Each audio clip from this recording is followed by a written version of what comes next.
룻기 2장 8절부터 16절까지 말씀 교독하겠습니다. 제가 먼저 2장 8절 읽겠습니다.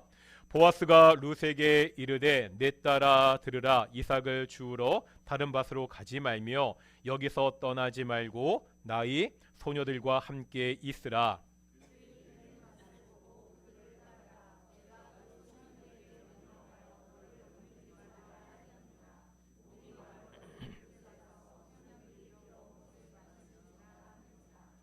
룻이 엎드려 얼굴을 땅에 대고 절하며 그에게 이르되 나는 이방 여인이거늘 당신이 어찌하여 내게 은혜를 베푸시며 나를 돌보시나이까 하니,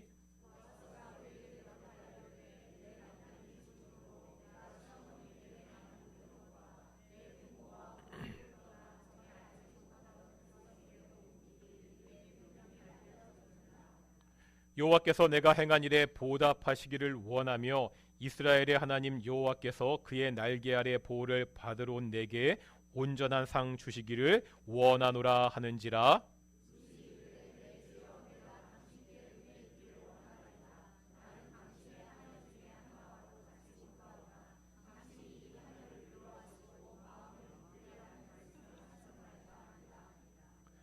식사할 때에 보아스가 룻에게 이르되 이리로 와서 떡을 먹으며 내 떡 조각을 초에 찍으라 하므로 룻이 곡식 빼는 자 곁에 앉으니 그가 볶은 곡식을 주매 룻이 배불리 먹고 남았더라.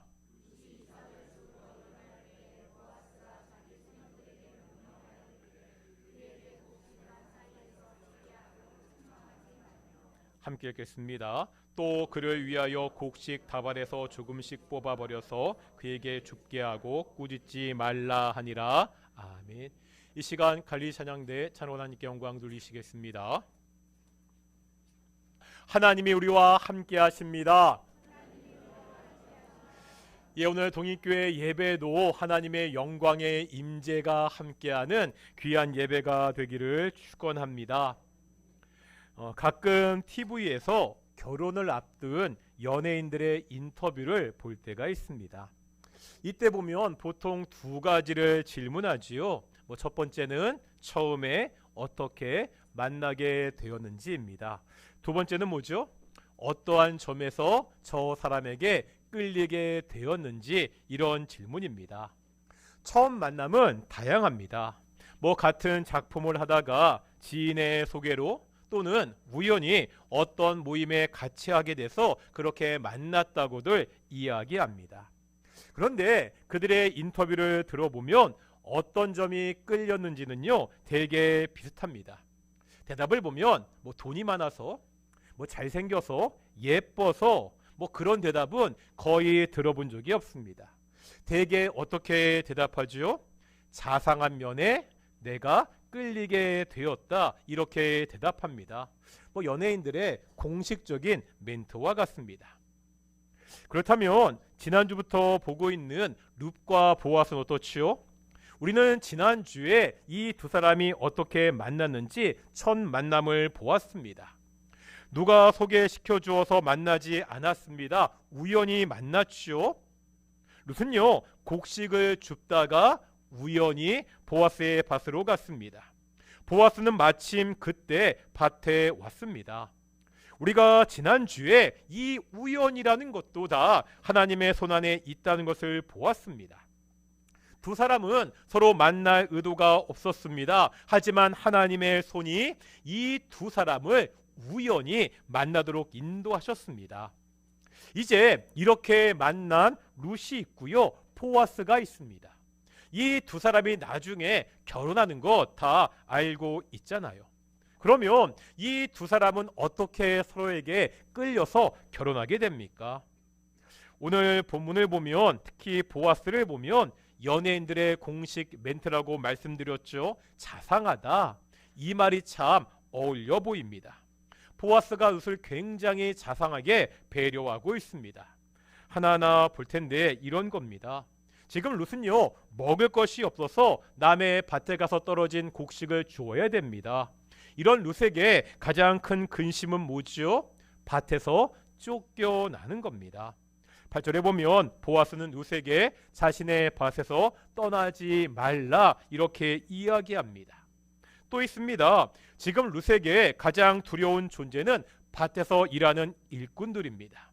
이들의 눈밖에 나면 일하는 것이 여러 가지로 피곤할 수밖에 없습니다. 보아스는요, 이 점도 고려합니다.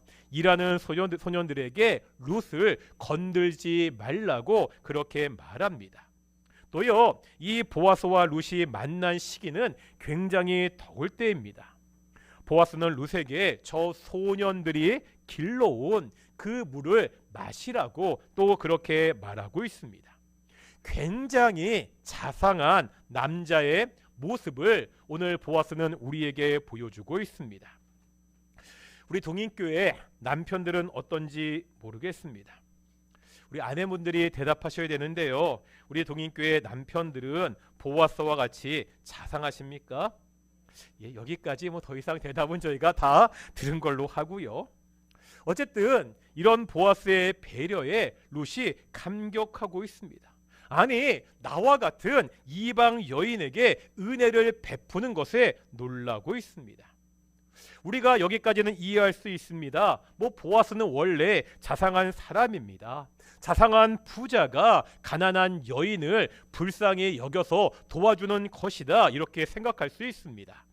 그런데요, 오늘 본문 14절 이후에 계속되는 이야기를 보면 그 정도가 조금 지나치다, 이런 생각이 듭니다. 우리 한번 14절 보실 텐데요. 14절입니다. 읽어보겠습니다. 시작.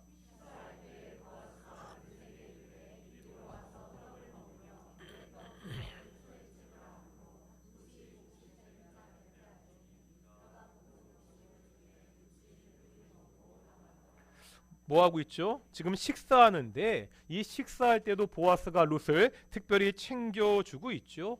이리 오라고 하면서 따로 먹을 것을 챙겨주고 있습니다.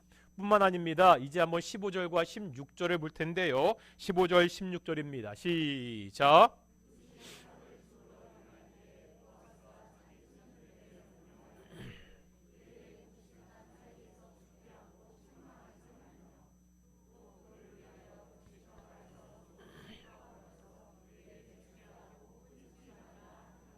지금 보아스가 소년들에게 명령하잖아요. 결국은 룻이 조금 더 많은 곡식을 주울 수 있도록 해라, 그렇게 명령하고 있습니다. 지금 본문에 보면 보아스가 룻에게 특별한 관심을 보이고 있습니다.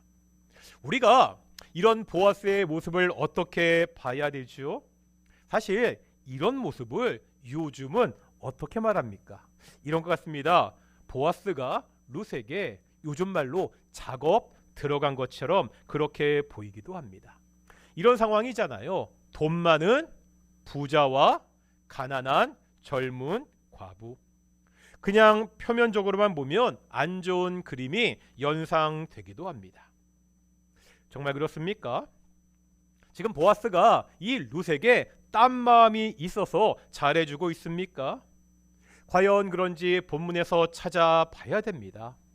오늘 본문에서 성경 기자가 무엇을 이야기하고 싶은지 살펴봐야 됩니다. 오늘 본문은요, 한 부자와 젊은 과부의 로맨스를 이야기하고 있습니까? 본문에서 가장 핵심이 되는 구절이 무엇인지 보겠습니다. 우리가 이 구절을 보면 성경 기자의 관심을 알 수 있습니다. 우리가 이럴 때요, 이 본문의 구절을 살펴보는 것이 유용합니다. 오늘 본문을 보면 아주 조직적으로 구성되어 있습니다. 보아스와 룻이 말하는 것이 교차되어 나오는데요. 한번 표 보여주시겠습니까?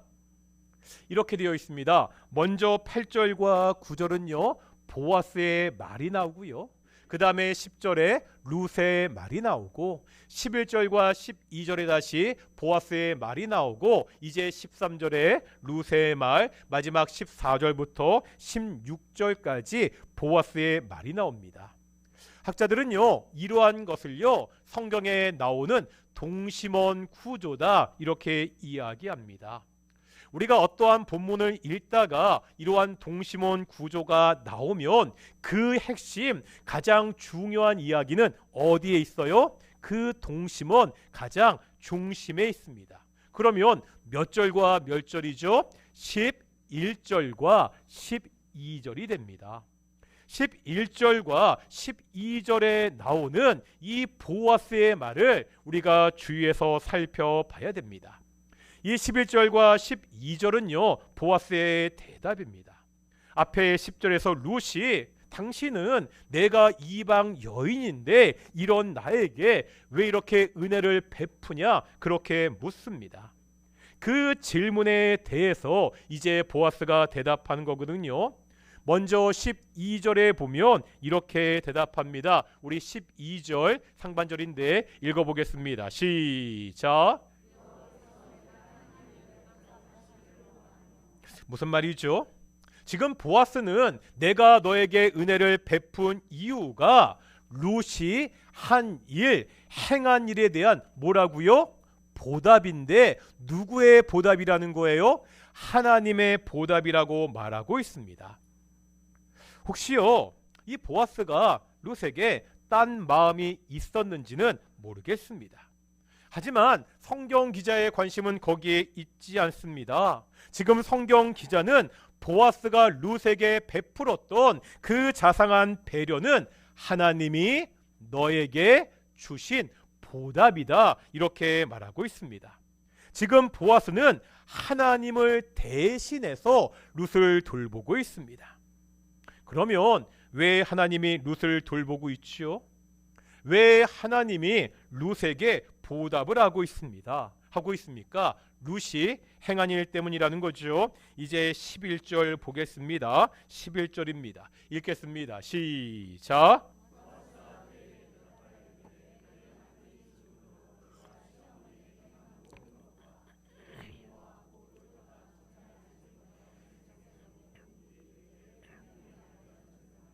지금 보아스가 뭐라 말하고 있습니까? 룻이 그동안 했던 일을 내가 다 안다고 말하고 있죠. 우리가 지난번에 봤잖아요. 룻은 정말 대단한 결단을 했습니다. 시어머니 나오미를 위해서 미래가 전혀 보장되지 않은 곳으로 따라왔습니다. 딴 살 길이 있는데도 나오미에 대한 충성으로 그 길을 포기했습니다. 그것은요, 자신의 고향과 친척을 다 등지고 오직 나오미를 따르는 길이었습니다. 지금 이러한 룻에게 보아스가 은혜를 베풀고 있습니다. 그냥 룻이 불쌍해서가 아니라는 거예요.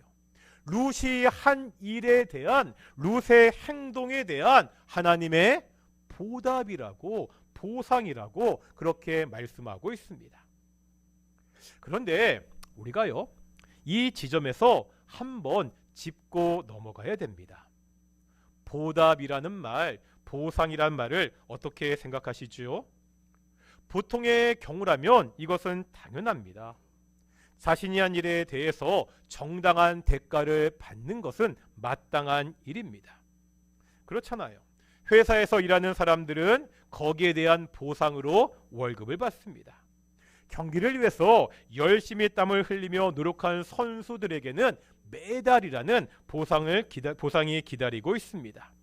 열심히 공부한 학생들이요, 좋은 성적으로 보상을 받는 것은 당연합니다.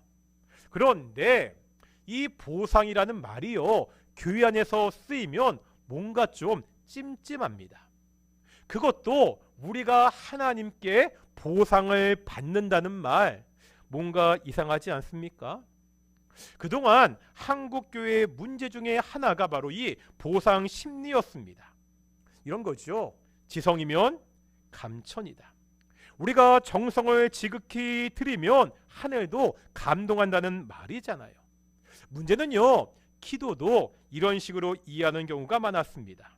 우리가 기도를 많이 하면, 정성을 들여서 하면 우리가 기도하는 행위를 통해서 하나님을 움직일 수 있다. 그래서요, 한국교회 입시철이 되면 수험생을 위한 100일 기도 같은 것이 있습니다. 또 마치 옛날 우리의 어머니들이 새벽마다 정한수를 떠놓고 지성을 드리듯이 새벽 기도를 합니다. 새벽 기도를 하는 것이 자녀를 위해서 작정하고 기도하는 것이 잘못되었다는 것이 아닙니다. 우리가 새벽을 기도로 여는 것, 자녀들을 위해서 작정하며 기도하는 것은 너무나 좋은 일입니다. 문제는요, 이 행동을 통해서 내가 원하는 대로 하나님을 움직일 수 있다는 생각입니다. 내가 정성을 들이면 뭔가 이루어질 것 같습니다. 하나님의 응답은 내가 기도하는 행위에 대한 정당한 보상입니다. 이런 생각이 좀 더 나가면은요, 구원의 문제까지 오해할 수 있습니다. 구원을 어떻게 보는 거죠? 나의 행동에 대한 보답이라고 보는 겁니다. 내가 하나님 잘 믿고 착하게 살면 구원을 받는다. 우리는요, 이러한 생각이 잘못된 것이라는 거 다 알고 있잖아요. 우리의 구원은 우리가 행한 행위에 달려 있지 않습니다. 우리가 그동안 배웠잖아요. 우리가 어떻게 구원받지요? 오직 믿음으로, 오직 은혜로 구원받습니다. 우리는 하나님의 은혜를 인하여 믿음으로 말미암아 구원을 받습니다. 우리가 하나님을 믿기 전에, 예수님을 믿기 전에 죄 가운데 이미 죽었던 자들이었습니다. 죄 가운데 이미 죽었던 우리가, 우리의 행위가 개입할 일이 전혀 없다는 거예요. 구원은요, 오직 믿음으로 은혜로 받습니다. 그렇다면 구원받은 다음에는 어떻지요? 우리는요, 구원받은 이후에도 여전히 하나님의 은혜 가운데 있습니다. 은혜로, 믿음으로 구원을 받았습니다. 그렇다면 이제 사는 것도 하나님의 은혜 안에서 이 믿음을 붙잡고 살아야 됩니다. 이렇게 이야기하면 얘기가 깔끔하잖아요. 더 이상 다른 이야기를 덧붙일 것이 없습니다. 그런데 여기다 대고 하나님의 보답이 있다, 하나님의 보상이다, 이런 이야기들은 더 들을 필요가 없는 것 같습니다. 그런데 이제 다시 오늘 본문 볼 텐데 2장 12절입니다. 2장 12절 읽겠습니다. 시작.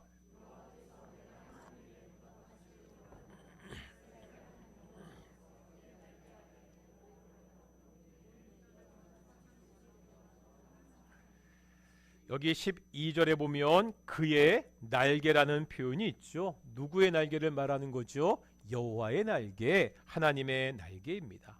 물론 이 말은 은유적인 표현입니다. 우리가 시편을 보면 여호와의 날개라는 표현이 여러 번 나오고 있습니다. 여호와의 날개라는 말 어떤 뜻인지 아시겠죠? 하나님이 우리를 보호하신다, 이런 뜻입니다. 그럼 보아스는 지금 룻에게 이렇게 말하고 있습니다.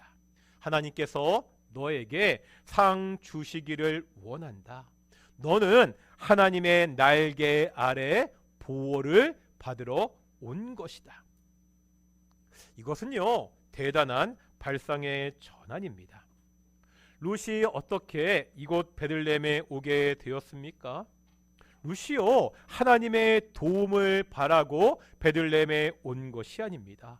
룻이 하나님의 날개 아래 보호받고자 이곳으로 오지 않았습니다. 여러 번 말씀드렸잖아요. 룻에게 베들레헴은 아는 사람이 하나도 없는, 미래가 전혀 보장되지 않는 그러한 곳이었습니다. 이런 곳에 룻은 오직 누구를 위해서? 시어머니 나오미를 위하여 쫓아왔습니다. 나에게는 아무런 도움이 될 수 없는 그러한 곳을 찾아왔습니다. 그런데 지금요, 보아스가요, 이러한 룻의 행위를 전혀 다르게 해석하고 있지요. 룻이 베들레헴에 왜 왔다고요? 하나님의 날개 아래 보호를 받으러 왔다고 그렇게 말하고 있습니다. 룻이요, 베들레헴으로 가기로 결정할 때 룻은 이 사실을 알지 못했습니다.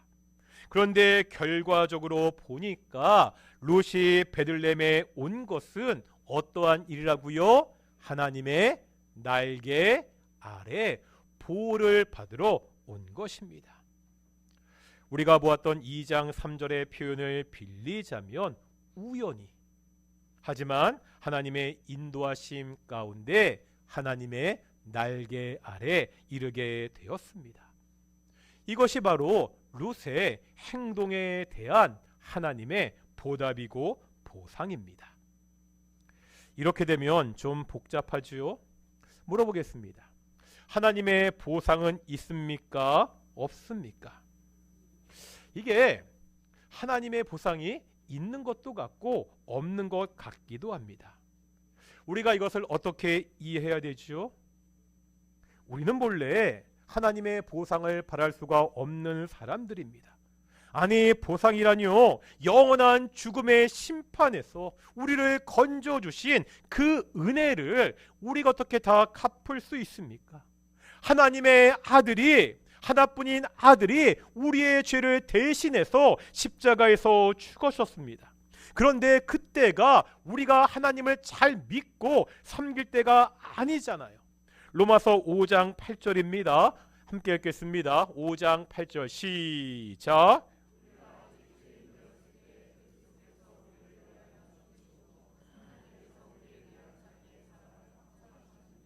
언제 예수님이 우리를 위하여 죽으셨다고요? 우리가 아직 죄인 되었을 때. 이제 10절입니다. 읽겠습니다. 시작.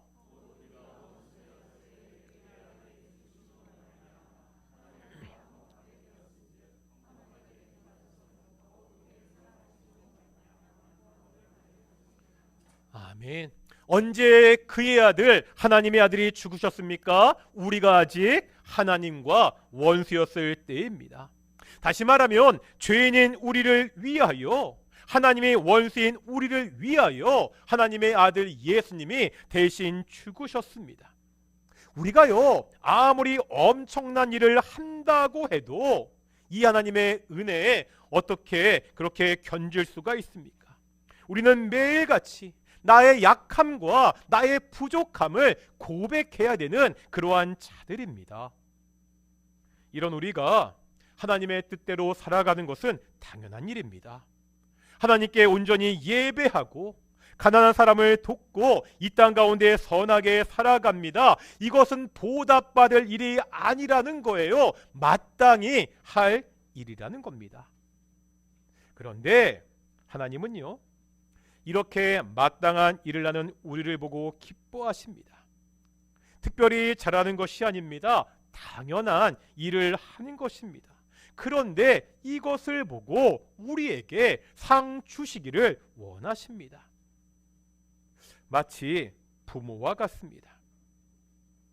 부모는 자식에게 모든 것을 주었습니다. 부모가 자식에게 해준 것을 돈으로 환산하면 얼마나 되겠습니까? 우리 딸이 지금 고3이 되었는데요, 제가 그동안 우리 딸에게 썼던, 우리 딸에게 들어간 숙박비, 밥값을 계산하면 얼마나 되겠습니까? 계산할 수 없죠. 그러니까 자녀가 부모에게 잘하는 것은 특별한 일이 아니라 당연한 일입니다. 그런데 부모는요, 자녀가 별것 아닌 일을 부모에게 해줘도 그것을 가지고 기뻐합니다. 어릴 때 보면 유치원에서 어버이날이 되면은요, 어설프게 종이로 카네이션을 만들어 그렇게 집으로 보냅니다.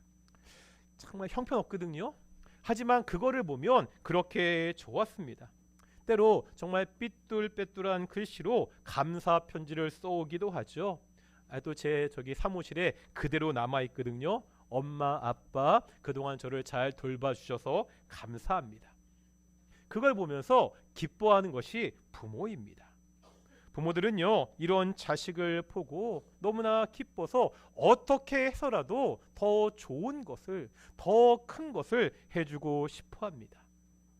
이 부모의 마음이 누구의 마음이라는 거예요? 하나님의 마음입니다. 우리는 그냥 할 바를 했을 뿐입니다. 그런데 하나님은 그냥 넘어가지 않으십니다. 우리가 했던 그 모습을 보시면서 너무나 기뻐하시면서 상을 베풀어 주십니다. 성경이 말하는 상은요, 우리가 요구할 수 있는 보상이 아닙니다. 하나님이 기뻐서 우리에게 주시는 선물입니다. 그러면 우리가 어떻게 살아야 되죠? 우리가 구원받은 사람들입니까? 그렇다면 룻과 같이 충성을 다하는 삶을 살아야 됩니다. 이 충성의 삶은 하나님과의 수직적인 관계를 넘어서야 됩니다. 이웃과의 수평적인 삶, 관계로 이어져야 됩니다. 제가 최근에 읽은 책 중에 송민원 교수의 태초에 질문이 있었다라는 책이 있습니다. 이 책에 보면 이런 구절이 있는데요. 한번 보여주시겠습니까? 한번 읽겠습니다. 시작.